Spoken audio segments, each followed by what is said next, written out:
como você se sentiu no início da nossa aula? Você ficou preocupado quando eu comecei a sinalizar? Tentou ajustar o volume ou quem sabe ligar a legenda? Fique tranquilo, vamos voltar e vou novamente dizer aquilo que eu disse em língua de sinais.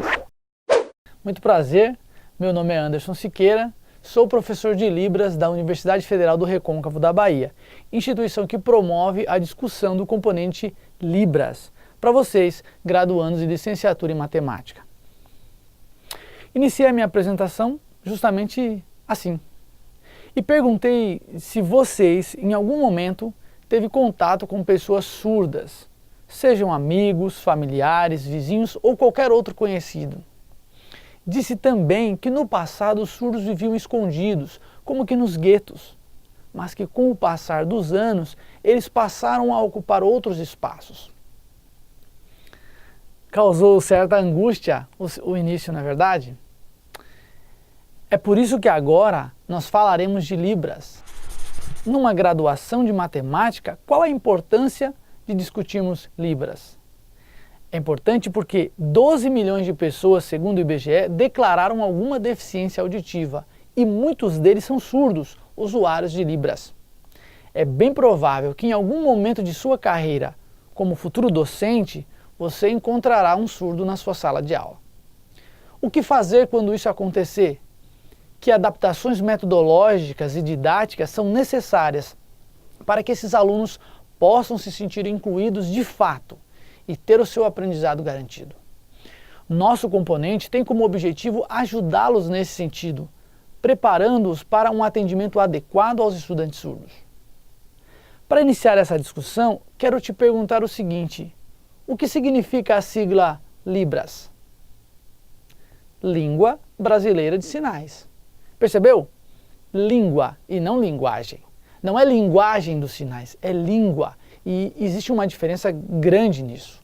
Língua é um sistema completo, complexo, que se atém a regras gramaticais e é usada na interação social. Ela, portanto, é fruto das relações sociais, construídas socialmente. Já a linguagem é algo individual e pode adotar diferentes sentidos.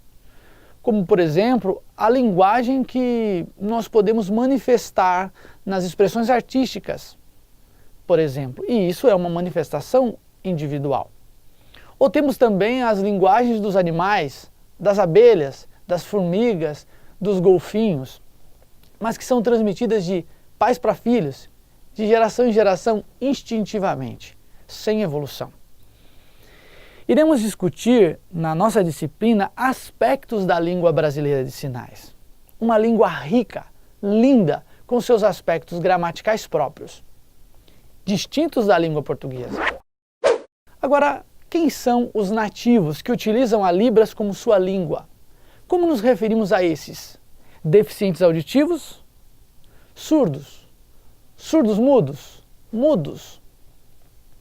Para o senso comum, é recorrente usarem o termo surdo-mudo e usam o não falar com a boca como sendo a justificativa para isso. Não é o caso. Gravem bem essa ideia. Surdez e mudez não têm relação. Como assim, professor? Quem é mudo possui alguma deficiência no aparelho fonador, algum ou em todos os órgãos que produzem o som. Esses órgãos podem ser deficientes e, portanto, não fazem barulho algum. Então, aquele seu vizinho que grita ou que solta barulhos e que você pensava que era surdo-mudo, você acabou de descobrir que ele não é mudo. Um bebê ouvinte, na fase de aquisição de língua, ouve os sons à sua volta e, em dado momento, começa a copiá-lo. Depois, começa a balbuciar, pronunciar sílabas isoladas, palavras intercortadas e até que começa a oralizar com fluência. No caso dos surdos, isso não pode acontecer naturalmente. O canal auditivo está comprometido. O aparelho fonador está intacto, mas seu cérebro não recebe as informações auditivas para transformar aqueles sons em palavras. Daí alguns recorrem a outras formas para a aquisição de língua oral, de modo artificial, no treinamento fonoaudiológico. Com essa sucinta definição, nós temos condições de eliminar dois termos para nos referir aos que usam Libras como sua primeira língua: surdo-mudo e mudo. Não usaremos mais essas terminologias. Sobraram então dois outros termos: surdos e deficientes auditivos. No primeiro momento, talvez deficiente auditivo pareça ser um termo politicamente correto. O Decreto 5626 de 2005 traz uma definição clara de quem está no grupo dos surdos ou dos deficientes auditivos. Observe, o artigo 2º diz: para os fins deste decreto, considera-se pessoa surda aquela que, por ter perda auditiva, compreende e interage com o mundo por meio de experiências visuais, manifestando sua cultura principalmente, observe, pelo uso da língua brasileira de sinais, a Libras. E o que é perda auditiva? Ou como se considera uma deficiência auditiva? O parágrafo único na sequência explica: considera-se deficiência auditiva a perda bilateral, parcial ou total de 41 decibéis ou mais aferida por audiograma nas frequências indicadas: 500 Hz, 1000 Hz, 2000 Hz e 3000 Hz. Perceba que a diferença básica entre um deficiente auditivo e um surdo está na língua, em como ele interage com o mundo. Se esse sujeito faz isso principalmente através de sinais, essa pessoa é surda. Se essa pessoa decide não usar sinais e faz uso de outros meios para tornar-se o mais ouvinte possível, ela é deficiente auditiva. Então, todo surdo tem uma deficiência auditiva, mas nem toda pessoa que tem deficiência auditiva é surda. Para exemplificar, imagine o seguinte: seu José perdeu a audição no decorrer da vida, talvez porque trabalhava em uma fábrica onde o ruído era altíssimo e isso causou-lhe uma perda auditiva, uma deficiência auditiva. Mas qual é a sua língua? Em que idioma seu José pensa? Pense em português, a sua primeira língua. Por mais que ele tenha uma perda de audição completa, ele será uma pessoa com deficiência auditiva, porque usará outros meios tantos para continuar a manter-se o mais ouvinte possível. Estamos falando de ser ouvinte como identidade e não como capacidade auditiva.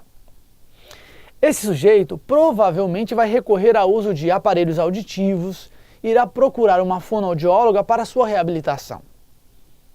Já a pessoa surda é aquela que também tem perda auditiva, mas se reconhece como membro de uma comunidade linguística diferente, baseada em experiências visuais naturais. Mesmo que ela tenha um resíduo auditivo alto, se estiver dentro o que a legislação colocou como perda acima de 41 decibéis, ele é surdo, porque se identifica assim. Daí talvez você esteja pensando no seu vizinho ou naquele conhecido que fala em Libras com os amigos dele, mas que usa aparelho auditivo e até consegue oralizar com os ouvintes.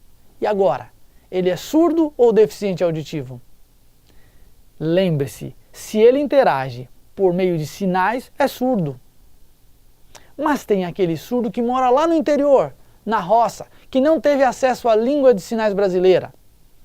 Parece que ele fala em mímicas ou com gestos próprios que ele criou ali em casa com a família. Esse sujeito é surdo ou deficiente auditivo? Surdo, porque ele criou essa forma de comunicação baseada nas experiências visuais. Perceba então que existem duas terminologias que são aceitas. E essas estão ligadas às duas principais visões sobre a pessoa surda. Essas concepções tradicionais são a visão clínico-terapêutica e a visão socioantropológica. Vamos usar a definição de Bisol e Sperbe sobre essas duas concepções. A perspectiva clínica terapêutica, para a qual a noção de deficiência é central, e a concepção socioantropológica de surdez, baseada na noção de diferença. A visão clínico-terapêutica é aquela que se origina de uma visão médica para a reabilitação.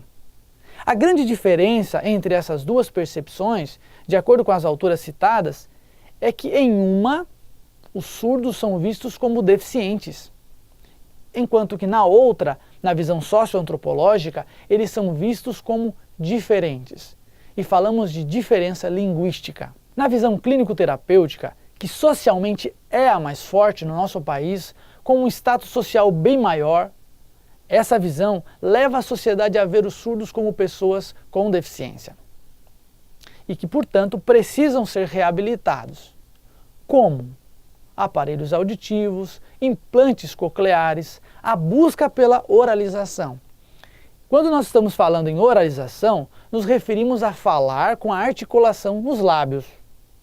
Nessa perspectiva, nós temos que normalizar o sujeito. Qual é o padrão da sociedade?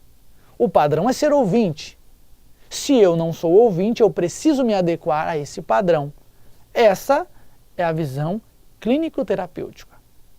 No entanto, essa visão não nos interessa enquanto educadores, já que para nós o que importa é possibilitar as condições necessárias para o sujeito aprender.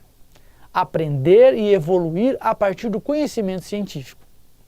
Por isso, a visão socioantropológica é tão importante, porque não vê o outro como inferior, mas como diferente, apenas usuário de uma outra língua. Essa outra língua, no caso dos surdos brasileiros, será a Libras, língua brasileira de sinais. Uma vez que esse sujeito tem uma língua forte e bem definida, todo o seu conhecimento, todo o conhecimento mediado será através da Libras. Como os sujeitos surdos são membros de uma comunidade, a comunidade surda tem as suas manifestações culturais, que são também baseadas nessas experiências visuais. Como membros de uma comunidade linguística, os surdos possuem sua cultura. Perlin nos ajuda a entender cultura surda. Para ela, a autora surda brasileira, cultura surda é o jeito surdo de ser, de perceber, de sentir, de vivenciar, de comunicar, de transformar o mundo de modo a torná-lo habitável. Essa visão nos ajuda a entender, de modo simples, os aspectos culturais. Para isso, Strobel apresenta elementos da cultura surda. E daí podemos citar as manifestações culturais, as piadas surdas, a literatura surda, a escrita de língua de sinais, conhecida como sign writing, a janela como intérprete de Libras, e há também os artefatos culturais que os surdos utilizam para sobreviver e se adaptar neste mundo ouvinte. São a arte surda, a babá eletrônica para pais surdos que têm filhos ouvintes ou surdos que sejam, mas que estão longe, e quando a criança começa a chorar, essa babá eletrônica emite ou uma vibração ou um sinal visual para indicar que a criança está chorando. Outro artefato, a campainha de luz.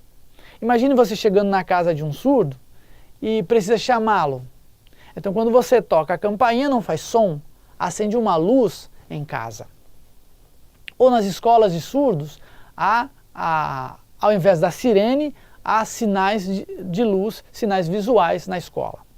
São artefatos da cultura surda. As discussões acerca da cultura surda é ampla para vencermos nesse curto espaço de aula. Por isso sugiro a leitura do livro de Karen Strobel sobre cultura surda.